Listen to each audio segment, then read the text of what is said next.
यदि आप post office department की स्कीम के अंदर अपना पैसा इन्वेस्ट करते हैं तो आप हर महीने ये चेक जरूर करते हैं कि पोस्ट ऑफिस डिपार्टमेंट की स्कीम के अंदर करंट रेट ऑफ इंटरेस्ट क्या चल रहा है, क्योंकि यदि ज्यादा रेट ऑफ इंटरेस्ट होगा तो आपको फायदा होगा और यदि इंटरेस्ट रेट के अंदर कटौती होगी तो आपको कम रिटर्न मिलेगा। पोस्ट ऑफिस डिपार्टमेंट कोई भी मेजर चेंज करना वो क्वार्टरली करता है और माइनर चेंज किसी भी फाइनेंशियल ईयर के ड्यूरेशन में कर सकता है। तो जानेंगे 1 अक्टूबर 2024 से पोस्ट ऑफिस डिपार्टमेंट के अंदर जो सभी स्कीम है उनके करंट रेट ऑफ इंटरेस्ट क्या रह सकते हैं और अब क्या करंट रेट ऑफ इंटरेस्ट चल रहे हैं और आगे क्या एक्सपेक्टेड चेंज हो सकते हैं। तो चलिए वीडियो को स्टार्ट करते हैं और जान लेते हैं करंट रेट ऑफ इंटरेस्ट के बारे में। तो यदि बात करें पोस्ट ऑफिस डिपार्टमेंट की सेविंग स्कीम के बारे में तो इसके अंदर वही एनुअली 4% के हिसाब से रेट ऑफ इंटरेस्ट दिया जा रहा है और इस स्कीम के अंदर कोई भी पर्सन मिनिमम 500 रुपए और मैक्सिमम कितने भी रुपए इन्वेस्ट कर सकता है। बात करें पोस्ट ऑफिस डिपार्टमेंट की टीडी या फिर एफडी स्कीम की तो इसके अंदर वही टाइम ड्यूरेशन के हिसाब से अलग रेट ऑफ इंटरेस्ट दिया जा रहा है। जैसे 1 साल के लिए 6.9% के हिसाब से क्वार्टरली, 2 ईयर के अंदर 7% के हिसाब से क्वार्टरली और 3 ईयर के अंदर 7.1% के हिसाब से क्वार्टरली और 5 ईयर के अंदर 7.5% के हिसाब से क्वार्टरली रेट ऑफ इंटरेस्ट आज के टाइम तक दिया जा रहा है। और कहा जा रहा है कि अक्टूबर के अंदर 5 साल की जो एफडी है उसके अंदर बदलाव हो सकता है और 7.6% क्वार्टरली ब्याज आपको दिया जा सकता है। अभी एक्सपेक्टेड है,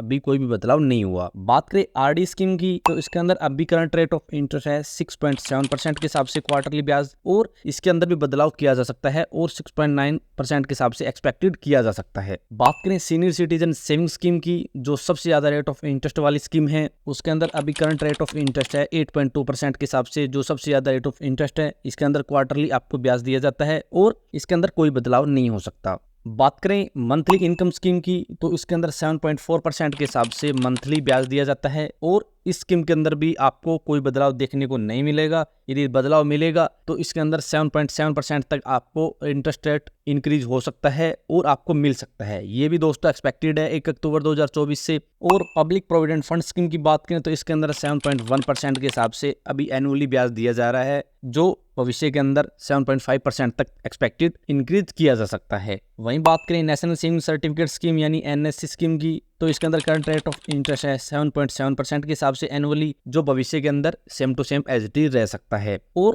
बात करें किसान विकास पत्र स्कीम के अंदर जिसे डबल मनी स्कीम भी कहते हैं, इसके अंदर भी दोस्तों कोई बदलाव नहीं होगा और इसके अंदर करंट रेट ऑफ इंटरेस्ट है 7.5% के हिसाब से। और दोस्तों बात करें सुकन्या समृद्धि स्कीम की तो इसके अंदर करंट रेट ऑफ इंटरेस्ट है 8.2% के हिसाब से एनुअली और इसके अंदर भी एक चेंज हो सकता है और 8.5% तक इंक्रीज हो सकता है। ये भी दोस्तों एक्सपेक्टेड है, अभी कोई भी इसके अंदर भी बदलाव नहीं है। और बात करें महिला समान सेविंग सर्टिफिकेट स्कीम की तो इसके अंदर करंट रेट ऑफ इंटरेस्ट है 7.5% के हिसाब से क्वार्टरली और इसके अंदर भी दोस्तों कोई भी चेंज नहीं होगा। तो ये करंट रेट ऑफ इंटरेस्ट है महिला समान सेविंग सर्टिफिकेट स्कीम की या फिर पब्लिक प्रोविडेंट फंड स्कीम की या फिर जितने भी स्कीम चलती है पोस्ट ऑफिस डिपार्टमेंट के, उन सभी के करंट रेट ऑफ इंटरेस्ट यही है। अभी दोस्तों कुछ बदलाव कुछ स्कीम के अंदर किए गए थे, जैसे पब्लिक प्रोविडेंट फंड स्कीम के अंदर यदि किसी भी आपकी फैमिली के अंदर माइनर के नाम अकाउंट चलता है तो उसके अंदर आपको इंटरेस्ट रेट नहीं दिया जाएगा। जितने भी अडल्ट है उनके नाम से ही आप अकाउंट ओपन करवा सकते हैं और उनके अंदर ही आपको अच्छा रेट ऑफ इंटरेस्ट दिया जाएगा। ऐसे दोस्तों सुकन्या समृद्धि स्कीम होगी या फिर सीनियर सिटीजन स्कीम होगी, इनके अंदर भी दोस्तों कुछ बदलाव किए गए थे अभी और ये 1 अक्टूबर 2024 से लागू हो जाएंगे। तो ये करंट रेट ऑफ इंटरेस्ट है दोस्तों। जैसे ही 1 अक्टूबर से कोई अपडेट मिलती है तो हम आपको अपडेट जरूर कर देंगे। तो मिलते हैं नेक्स्ट वीडियो में, तब तक के लिए जय भारत जय हिंद।